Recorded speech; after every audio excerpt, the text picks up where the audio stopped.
First contact protocols, Doctor. Zekthara looked at the holographic display with tired eyes. Another species wanted to join the Galactic Confederation. This time it was something called humans from a small blue planet in the outer rim. She had been reviewing membership applications for 300 years, and they all looked the same after a while. The Altarian scientist touched her scaled forehead and sighed. Her people had discovered faster-than-light travel 2,000 years ago. They had energy shields, plasma weapons, and cities that floated in the clouds of gas giants. Now she had to review the technology reports of creatures who still used chemical rockets. "Computer, show me their military capabilities," she said in her native clicking language. The display changed to show crude drawings and basic descriptions. The humans claimed they had something called kinetic acceleration weaponry and electromagnetic propulsion systems.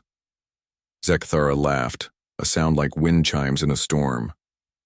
These mammals were trying to impress the galaxy with magnetic toys.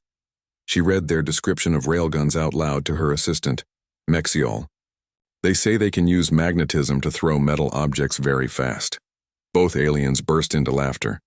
"Next they will tell us they discovered fire," Mexiol said, his 4 eyes blinking with amusement.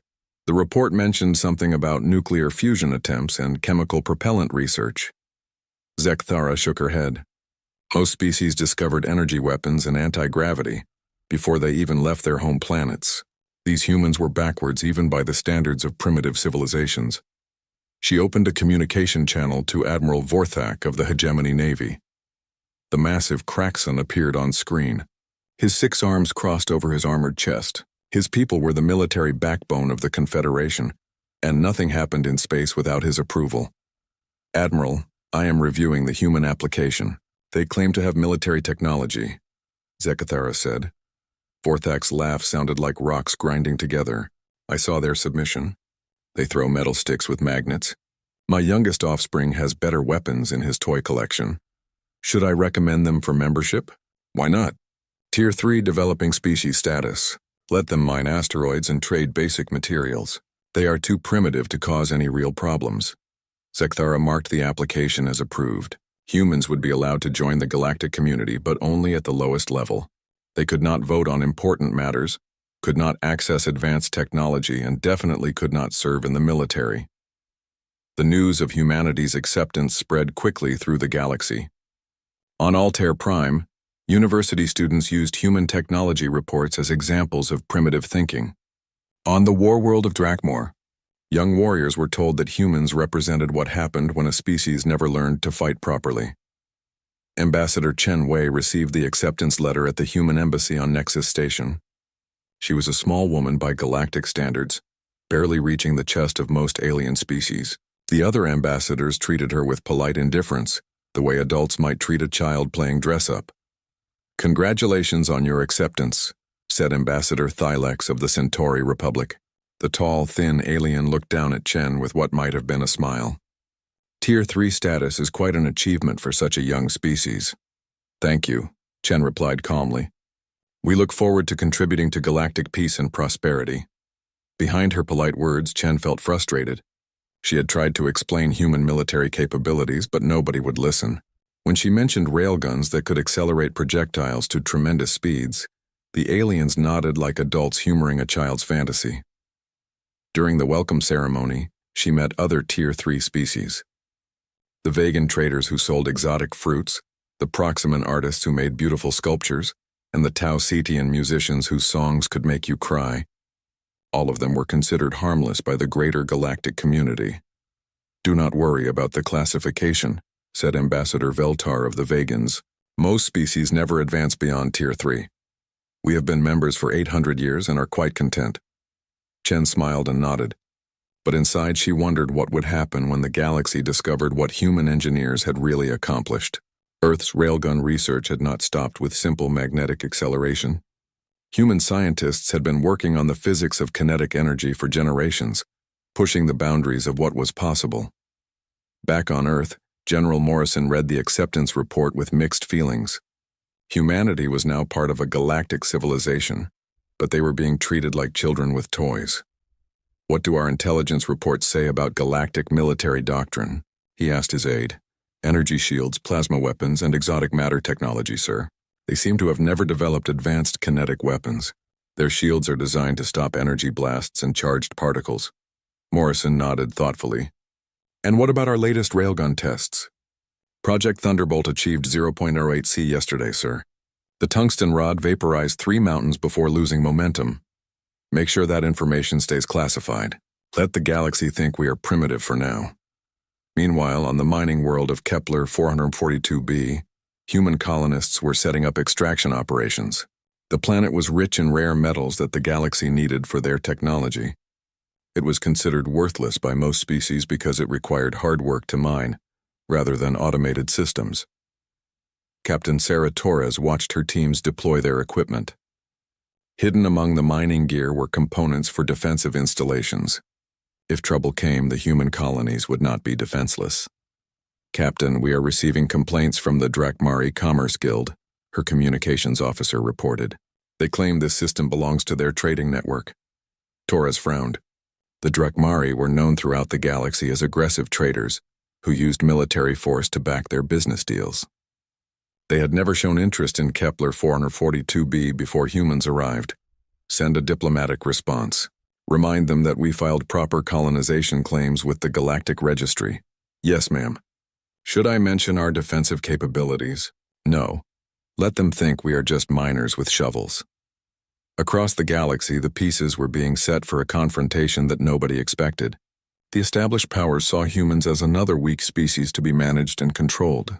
They had no idea that human civilization had spent centuries perfecting the science of making things go very fast and hit very hard.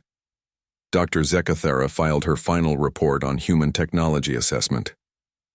Primitive kinetic weapons, basic electromagnetic systems, no significant military threat, she wrote. Recommend standard Tier 3 protocols and mining colony restrictions. She had no way of knowing that humans had just solved the engineering problems that had puzzled their scientists for decades. The latest generation of human railguns could accelerate projectiles to relativistic speeds, turning simple matter into weapons that could crack planets. The Galactic Confederation welcomed humanity with the casual indifference reserved for harmless children. They had made this mistake before with other species, but never with consequences that would shake the foundations of their civilization. Admiral Vorthak added human space to his patrol routes, but gave the assignment to junior officers. Nothing ever happens in human territory, he told them. Consider it a vacation. None of them realized they were about to discover that the most dangerous weapons in the universe were not exotic energy beams or impossible technologies. Sometimes the most terrifying force was something as simple as Newton's laws of motion, perfected by a species that refused to accept limitations. Escalating tensions. 3 years had passed since humanity joined the Galactic Confederation. Human colonies spread across dozens of worlds, mining rare metals and building settlements on planets that other species found too difficult or dangerous to colonize. The galaxy had grown comfortable with humans as quiet, hardworking members who caused no trouble. That comfort was about to end. Captain Drakmor of the Drakmari Commerce Guild stood on the bridge of his flagship, the Crimson Talon. His red scales gleamed under the harsh bridge, lighting as he studied tactical displays showing human mining operations. In the Kepler sector, these mammals are taking resources that belong to us, he growled to his second-in-command. The Drakmari had built their reputation on aggressive business practices backed by superior firepower. They controlled trade routes across 3 spiral arms and had never been challenged by a Tier 3 species. Sir, the humans filed proper colonization claims, his aide said carefully. The Galactic Registry approved their settlements. Drakmor's tail lashed with anger. The registry approves anything for primitive species. They assume such creatures will be easily removed when real civilizations need those resources. The Drakmari had watched human expansion with growing irritation. Humans worked faster than expected, extracted resources more efficiently than predicted, and worst of all, they were profitable. Several Drakmari mining operations had lost contracts to human companies who offered better prices and faster delivery. Prepare the fleet, Drakmor ordered. We will remind these apes of their place in the galactic hierarchy. On Kepler 442b, Ambassador Chen Wei received the Drakmari ultimatum with careful calm. She sat in her office reading the translation, while mining operations continued outside her window. The message was simple. Humans had 7 standard days to evacuate all colonies in the Kepler sector or face military action. "Ma'am, should we contact the Galactic Council?" asked her aide, Lieutenant Commander Kim Park. Chen considered the question. The Council would likely suggest mediation, which could take months. The Drakmari were not known for patience, and human intelligence suggested they were already moving warships toward the sector. Send a formal response, Chen decided. Inform them that human colonies are lawfully established and we have no intention of abandoning them. Also, remind them of our defensive capabilities. Should I be specific about our defenses? No, let them wonder. The message reached Drakmor within hours. He read it twice, then burst into laughter that echoed through his ship. Defensive capabilities! These creatures still think they can bluff us with their metal sticks and magnets. News of the dispute reached the Galactic Council on Nexus Prime. Councillor Thexani of the Altarian Federation reviewed the situation with mild interest.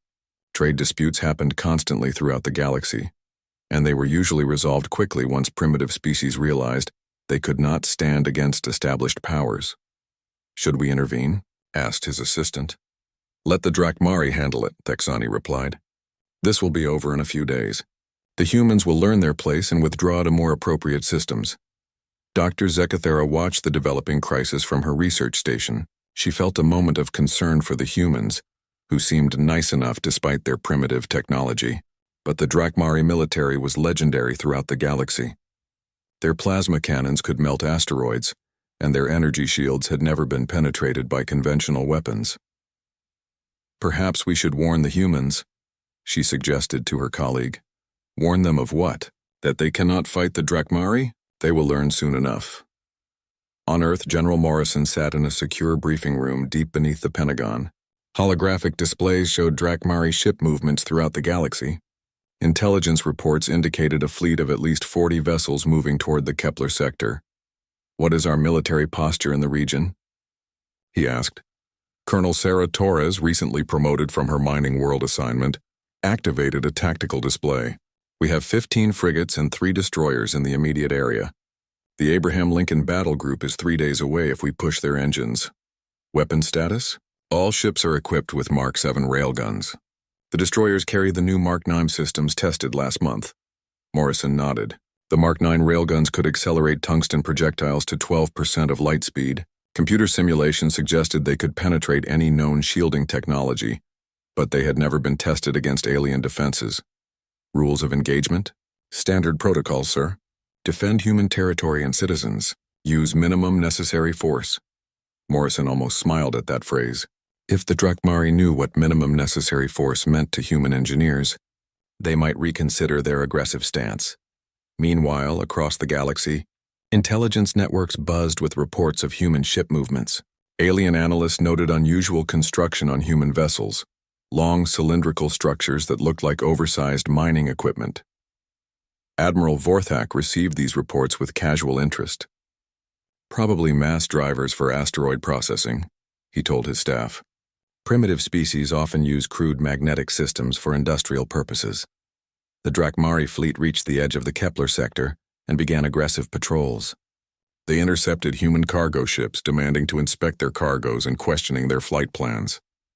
The harassment was designed to pressure human colonies into abandoning their claims.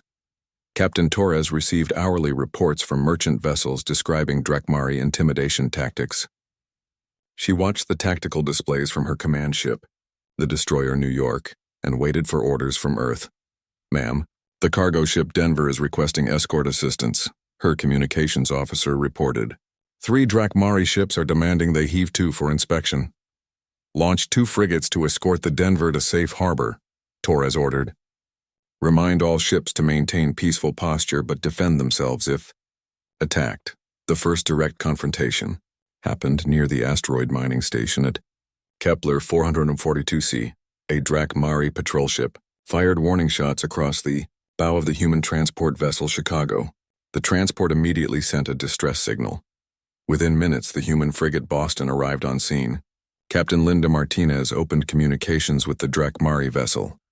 "This is Captain Martinez of the UES Boston. You are in violation of Galactic Navigation Code 337 by threatening civilian vessels in lawfully claimed space." The Drakmari captain appeared on screen, his scales bright red with aggression. "I am Captain Vextal of the Drakmari Navy. You will order your civilian ships to leave this system immediately."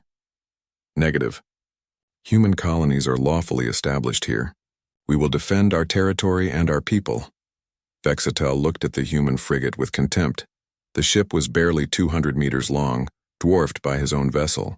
He could see what looked like crude magnetic coils along its spine, probably some kind of mining equipment repurposed as weapons. "You cannot threaten the Drakmari Navy with industrial tools," he snarled. "Withdraw now or face the consequences." Captain Martinez remained calm. "Sir, this is your final warning. Cease harassment of civilian vessels or we will take appropriate defensive action." Vextal cut the communication and ordered his weapons charged. Plasma batteries powered up with a distinctive whine that could be heard throughout the ship. His crew prepared for what they expected to be a very short battle. They had no idea that the human frigate's industrial tools were actually precision instruments capable of accelerating matter to speeds that would make their plasma weapons look like children's toys. The confrontation was being monitored by observers from dozens of species. Most expected the humans to withdraw when faced with superior Drakmari firepower. A few hoped the primitive species would at least put up an entertaining fight before being destroyed. None of them were prepared for what was about to happen when humanity finally revealed what they had really been building in their shipyards.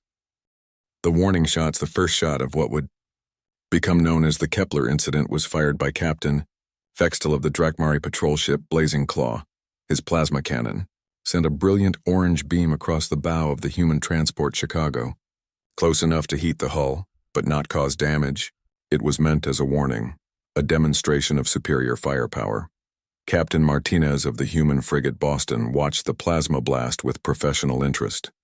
Her tactical officer was already calculating firing solutions, while her crew prepared the Mark 7 railgun for combat operations. "Sir, they missed," her weapons officer said with dry humor. "No, Lieutenant. That was intentional. They are trying to scare us." Martinez opened a channel to the Drakmari ship. "Captain Vextal, you have fired on a civilian vessel in human space. Withdraw immediately or face defensive action." Vextal laughed, his red scales gleaming under the bridge lights. "Your threats are meaningless, mammal. Surrender now and we will allow your people to evacuate peacefully." Martinez looked at her crew. They were young, professional, and had trained for this moment their entire careers. None of them had ever fired a shot in anger, but they knew their weapons better than any soldiers in galactic history. Weapons lock onto the Drakmari vessel. Single projectile, center mass, minimum velocity. "Ma'am, minimum velocity? We don't want to completely destroy them, Lieutenant." "Not yet." The Boston's railgun powered up with a low hum that vibrated through the ship's hull. Magnetic coils that ran the length of the vessel began to charge, building up electromagnetic forces that could accelerate matter to incredible speeds. Captain Vextal saw the energy readings on his sensors and sneered. "Their primitive magnets are powering up. This should be amusing." His ship's energy shields were rated to stop plasma blasts that could vaporize asteroids. His armor could withstand impacts from meteors and debris. He had fought pirates, rebels, and terrorists throughout his career, and had never met a weapon that could seriously threaten a Drakmari warship. The railgun fired. From the outside, there was no visible beam, no dramatic light show, no obvious sign that anything had happened. The tungsten projectile was only 20 centimeters long and 5 centimeters wide, weighing just 2 kilograms, but it left the Boston's railgun at 8% of light speed. At that velocity, the laws of physics became weapons of mass destruction. The projectile hit the Blazing Claw's energy shield and passed through it like it didn't exist. The shield was designed to deflect charged particles and energy beams, not solid matter moving at relativistic speeds. The tungsten rod maintained its course and struck the ship's hull directly, amidships. What happened next defied everything the Drakmari understood about space combat. The kinetic energy transfer was instantaneous and catastrophic. The small projectile carried more destructive force than a nuclear warhead. When it hit the Blazing Claw's armor, the impact converted both the projectile and a significant portion of the ship's hull into superheated plasma. The Drakmari vessel simply came apart. There was no explosion in the traditional sense, no dramatic fireball or expanding shockwave. The ship's structure failed at the molecular level as tremendous forces tore through its internal framework. Atmosphere, crew, equipment, and structure were converted to an expanding cloud of glowing gas in less than a second. Captain Martinez watched the destruction with grim satisfaction. Minimum velocity for a human railgun was still enough to destroy any conventional vessel completely. "My God," whispered her tactical officer. "There's nothing left." Where the blazing claw had been, only a growing sphere of metallic vapor marked its passing. The other two Drakmari ships in the patrol group stared at their sensors in disbelief. Captain Mordax of the second Drakmari ship tried to make sense of what he had witnessed. "Sensors, what happened to the blazing claw?" "Sir, it's gone. Completely gone. I'm reading dispersed metals and trace radioactivity, but no intact structure." "What kind of weapon could do this?" "Unknown, sir. I detected no energy discharge, no plasma buildup, no exotic particle emissions. Something hit them, but I cannot identify what." The galactic media networks picked up the incident within hours. Emergency broadcasts spread across dozens of worlds as news organizations tried to explain what had happened. The footage was replayed constantly, showing the Drakmari ship simply ceasing to exist with no apparent cause. On Nexus Prime, emergency sessions were called in the Galactic Council chambers. Counselor Thexani watched the battle recordings with growing confusion. "What kind of weapon leaves no energy signature?" he demanded. Dr. Zekthara was brought in to analyze the data. She studied the sensor readings for hours, looking for some explanation that would make sense within known physics. "The only thing I can detect is a brief gravitational anomaly," she reported. "Something very small but extremely dense passed through this area at tremendous velocity." "Dense how?" "The gravitational signature suggests an object with the mass of a small asteroid, compressed into a space the size of a projectile." Admiral Vorthak joined the emergency session by hologram. The massive Kraxon was clearly agitated, his 6 arms moving in patterns that indicated extreme stress. "My analysts cannot explain this weapon," he admitted. "We have reviewed all known human technology reports. They should not possess anything capable of this destruction." "Perhaps it was some kind of accident," suggested Councillor Velnari of the Centauri Republic. "A mining explosion or industrial malfunction." Captain Martinez received new orders from Earth within 6 hours of the engagement. The message was brief and clear. Maintain defensive posture, protect human territory, and prepare for escalation. She was not surprised when 12 more Drakmari ships arrived in the Kepler sector 2 days later. This time they came in battle formation, energy shields at maximum power, plasma weapons charged and ready. The lead ship was the heavy cruiser Crimson Talon, flagship of Captain Drakmor. The Drakmari commander was furious about the loss of his patrol vessel and determined to restore his people's reputation through overwhelming force. "Human vessels, this is Captain Drakmor of the Drakmari Navy. You will surrender immediately or face total annihilation." Martinez looked at her tactical display. 12 Drakmari ships against 3 human vessels. Her destroyer New York and 2 frigates that had joined her from nearby patrols. By galactic standards, it was a hopeless fight. By human standards, it was target practice. "This is Captain Torres of the destroyer New York," she replied, using her new rank and command ship. "You are in violation of human territorial space. Withdraw immediately or face defensive action." Drakmor studied the human vessels through his ship's sensors. The largest was barely 400 meters long, a fraction of the size of his flagship. He could see the same magnetic coil arrangements that had been dismissed as mining equipment. "Your mining tools cannot threaten the Drakmari Navy," he broadcast. "Surrender now and we will allow your crews to evacuate before we destroy your ships." Torres looked at her weapons officer. The New York carried 4 Mark 9 railguns, each capable of accelerating projectiles to 12% of light speed. Her tactical computer showed firing solutions for all 12 enemy vessels. "Sir, we could end this in 30 seconds, her weapons officer reported. "Not yet, Lieutenant. Let them make the first move." The battle that followed would be studied in military academies for generations. It would also force the galactic community to completely revise their understanding of human technology and capabilities. Captain Drakmor gave the order to fire, confident that his superior numbers and firepower would quickly overwhelm the primitive human vessels. His ships opened up with every weapon they had, filling space with deadly plasma beams and particle streams. Torres watched the incoming fire with professional calm. Evasive maneuvers, Return fire all weapons maximum effectiveness. The New York's 4 railguns fired in sequence, each projectile aimed at a different target. The 2 frigates added their own Mark 7 systems to the barrage. In less than 10 seconds, 7 Drakmari ships simply ceased to exist. The survivors found themselves facing a terrifying reality. Humanity had been telling the truth about their weapons all along. They just hadn't understood what humans meant by kinetic acceleration weaponry. The galaxy was about to learn that the most dangerous species in the universe was one that had turned physics itself into an instrument of war. Full-scale engagement. The news of the Kepler incident spread through the galaxy like wildfire. 7 Drakmari warships destroyed in 10 seconds by 3 human vessels. The footage was analyzed by every major military power, but none could explain how primitive kinetic weapons had penetrated advanced energy shields. Admiral Vorthak stood in the war room of his flagship, the massive dreadnought Eternal Glory. Around him, holographic displays showed the tactical situation in the Kepler sector. The surviving Drakmari ships had retreated to the edge of the system, broadcasting frantic reports about phantom weapons and reality-breaking technology. Admiral, the Galactic Council has authorized military intervention, his aide reported. They want us to restore order and protect galactic shipping. Vorthak nodded grimly. The Hegemony Navy had kept peace in the galaxy for over 1,000 years. No primitive species had ever posed a serious threat to galactic stability. Whatever tricks the humans were using, they would learn the consequences of challenging established powers.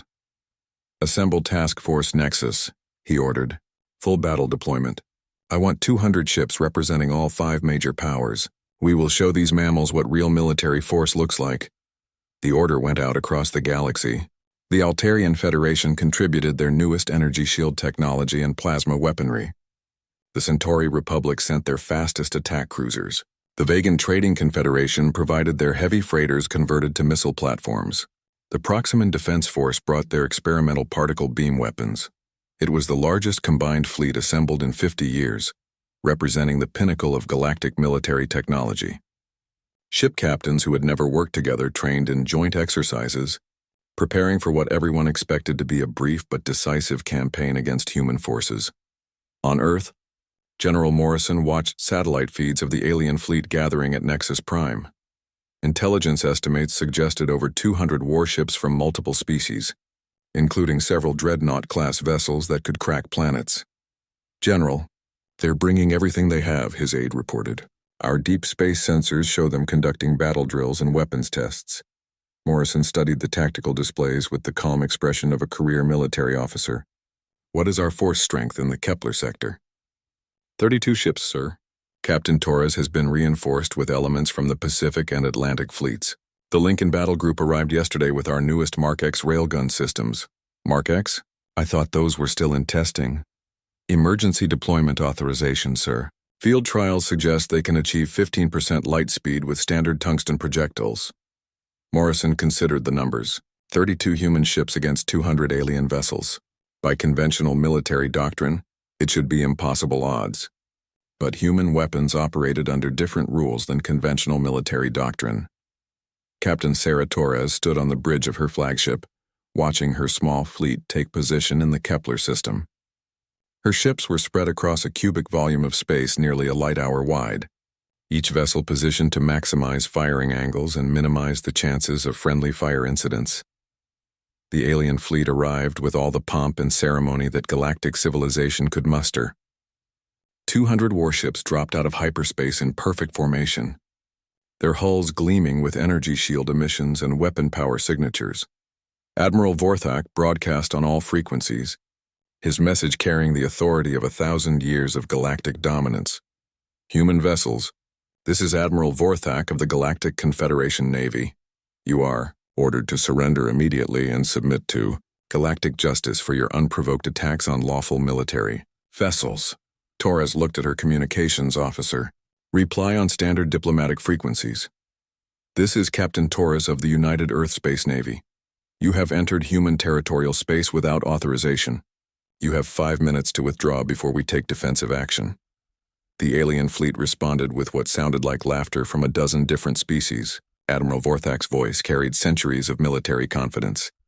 Captain Torres, you face the combined military might of 5 galactic civilizations. Your 30 ships cannot stand against our 200. Surrender now and we will show mercy to your crews. Torres checked her tactical display. Her ships were in position, their railguns charged and ready. Fire control computers had calculated targeting solutions for every alien vessel, taking into account their formation patterns and predicted evasive maneuvers. Admiral Vorthak, this is your final warning. Withdraw from human space or face the consequences. The consequences? What can you possibly do against this force? Torres looked at her weapons officer. Lieutenant Commander Park nodded, his finger hovering over the firing controls. Around the system, 31 other ships were waiting for the same order. You are about to find out, Torres replied. All ships weapons free. Fire for effect. The human fleet opened fire simultaneously. From the perspective of the alien formation, it was like being attacked by invisible demons. There were no energy beams, no missile trails, no dramatic light shows that characterized normal space combat. Instead, ships throughout their formation simply started coming apart. The Altarian cruiser Star of Wisdom was the first to die. A tungsten projectile moving at 15% of light speed hit its forward section and converted the entire front half of the ship into expanding plasma. The crew had no time to scream, no time to understand what was happening. One moment they were alive and confident. The next they were ionized particles spreading through space. Admiral Vorthak watched his tactical display in horror as ship after ship winked out of existence. His flagship's sensors could barely track the projectiles. They were too small and moving too fast for conventional detection systems. By the time the computer identified an incoming round, it had already passed through its target. Evasive maneuvers, he shouted. All ships, random pattern Delta. But evasive maneuvers were useless against weapons that could cross the distance between fleets in seconds. Human fire control computers had been designed to hit targets moving at relativistic speeds. Conventional ship movements looked like standing still in comparison. The Centauri attack cruiser Stellar Wind tried to hide behind the bulk of a hegemony dreadnought. The human projectile passed through both ships, the tungsten rod maintaining its deadly course even after vaporizing thousands of tons of alien technology and crew. Captain Dexani of the Vegan missile platform, New Prosperity watched a railgun round approach his ship on the tactical display. He had 3 seconds to realize that his energy shields were completely useless against a solid projectile moving at a significant fraction of light speed. The round hit his ship's reactor section and the resulting explosion lit up space for millions of kilometers. But even without the secondary explosion, the kinetic impact alone would have been enough to destroy his vessel completely. In 40 minutes of continuous combat, the human fleet systematically dismantled the largest military force ever assembled in galactic history. They did it with the methodical precision of engineers solving a technical problem, rather than the passion of warriors engaged in battle.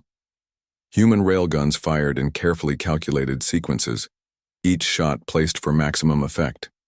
Targeting priorities focused on command ships, heavy weapons platforms, and vessels attempting to coordinate defensive actions. The alien fleet's superior numbers became a disadvantage as ships collided with each other, trying to escape the invisible death that struck from impossible ranges. Admiral Vorthak's flagship was among the last to die. The Eternal Glory was a symbol of hegemony power, a dreadnought that had never been seriously damaged in 5 centuries of service.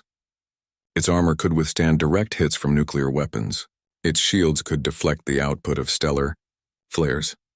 None of that mattered when a telephone pole-sized tungsten rod moving at 15% of light speed punched through its center section. The ship broke in half, its massive bulk spinning end over end as atmosphere and debris streamed from the catastrophic wound. Admiral Vorthak had just enough time to send a final message before his command section was consumed by secondary explosions. All galactic forces, this is Admiral Vorthak. Humans possess reality-breaking weapons. Do not engage them with conventional forces. They have turned physics itself into... The transmission ended when the Eternal Glory's reactor went critical. Captain Torres watched the battle aftermath with grim satisfaction. Her tactical display showed the results. 147 alien vessels destroyed, 31 damaged and fleeing, 22 surrendered and awaiting instructions. 0 human casualties. Ma'am, we're receiving surrender requests from the surviving alien ships. Her communications officer reported. Accept their surrender. provide medical assistance to damaged vessels and escort them to the edge of the system. And the ones that are fleeing? Torres considered the question. Her orders were to defend human territory, not pursue retreating enemies. But she also understood that this battle would be remembered throughout galactic history. Let them go. They have a story to tell. The survivors limped back to their homeworlds carrying news that would shake the foundations of galactic civilization. Humanity had not been bluffing about their military capabilities. They had simply been misunderstood. The galaxy was about to learn that the most dangerous species in the reckoning. The galactic networks went silent for 6 hours after the Battle of Kepler. News organizations across 100 worlds struggled to process footage that defied everything they understood about warfare and technology.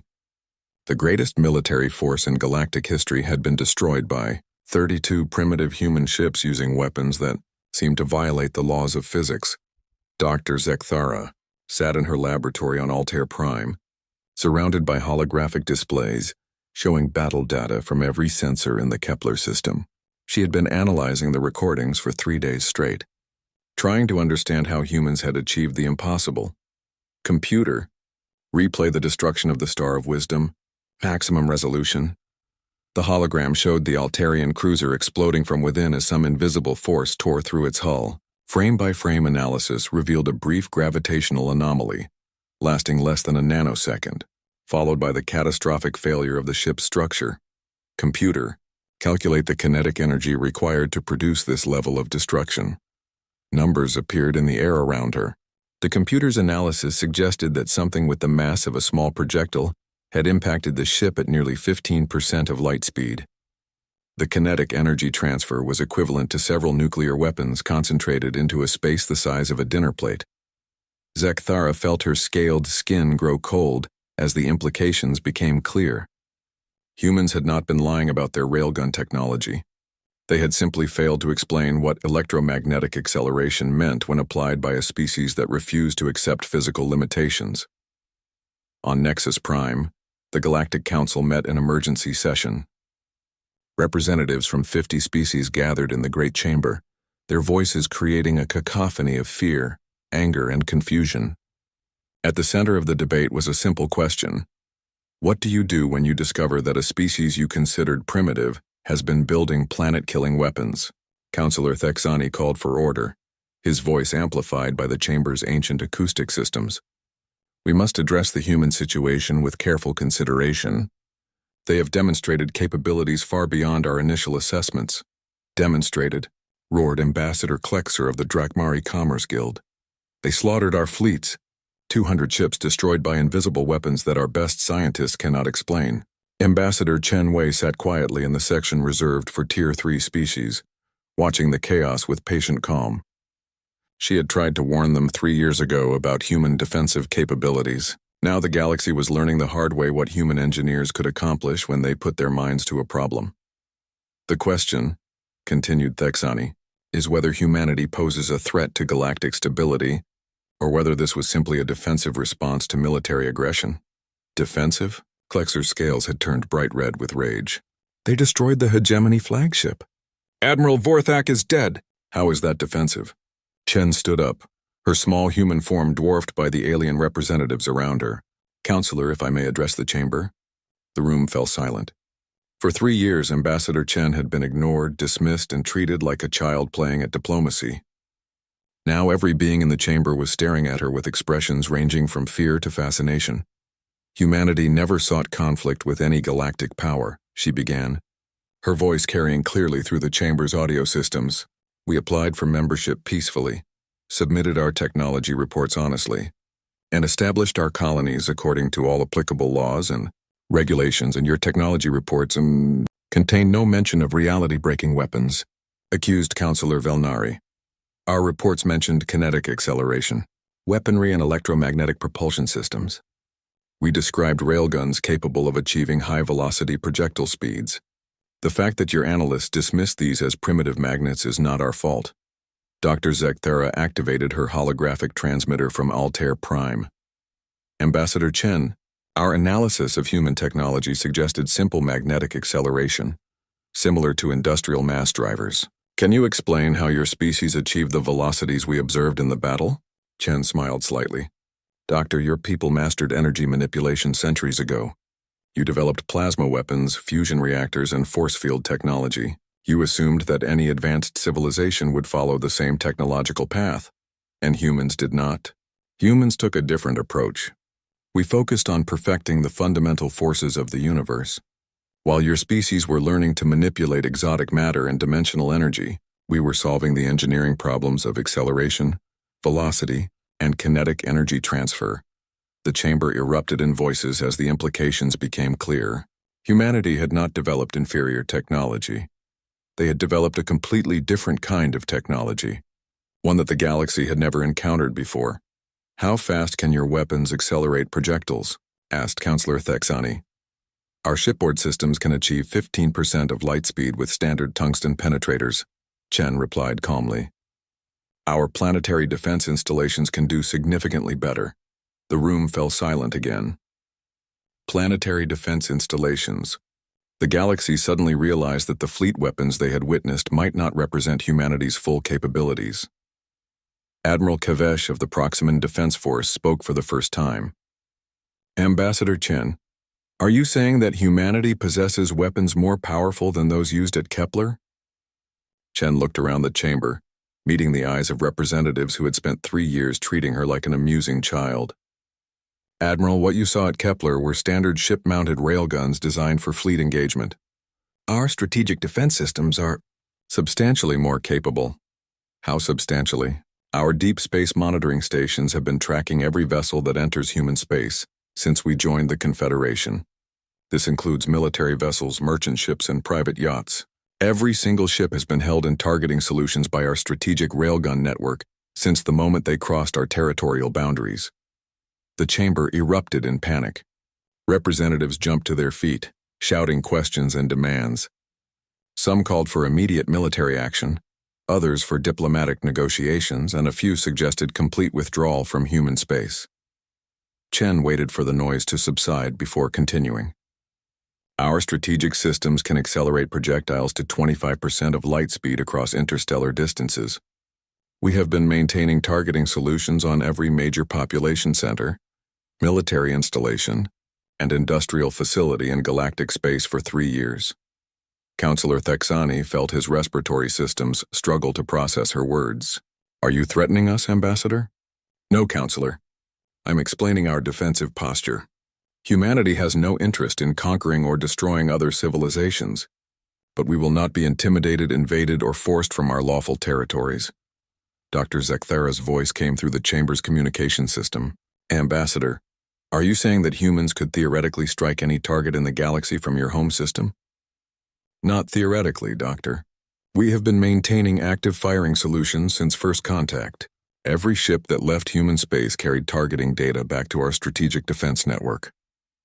We know the location, size, and defensive capabilities of every major installation in known space. The revelation hit the galactic community like a physical blow. Humanity had not been naive newcomers stumbling into galactic politics. They had been conducting a systematic intelligence operation, mapping the entire civilization while being dismissed as primitive miners and farmers. Admiral Kavesh found his voice first. How is this possible? Our security systems should have detected such surveillance activities. Your security systems were designed to detect energy emissions, exotic particle signatures, and conventional sensor arrays, Chen replied. Our reconnaissance methods are based on passive observation, gravitational analysis, and kinetic tracking. We have been watching you the same way we watch asteroids and comets, by measuring how they move and what forces affect them. The chamber fell into stunned silence as the full scope of human capabilities became clear. They had not just underestimated human military technology, they had completely failed to recognize that humanity had been studying them from the beginning. Counselor Thexani spoke carefully. Ambassador Chen, what does humanity want from this council? What we have always wanted, Counselor. Peaceful membership in the galactic community, fair treatment under galactic law, and the right to defend our people and territory from aggression. And if these conditions are met, then our strategic defense systems will continue to operate as they have for the past 3 years, as a deterrent against aggression, not as an offensive threat. And if they are not met? Chen's expression remained calm, but her voice carried the weight of human civilization behind it. Then the galaxy will learn why humanity's first and greatest achievement was not agriculture or metallurgy or even spaceflight. It was the ability to make things go very fast and hit very hard. The Galactic Council adjourned in chaos, with representatives fleeing to their home worlds to report the shocking revelation. Humanity had not been primitive newcomers. They had been patient strategists, building weapons that could crack planets while being distant.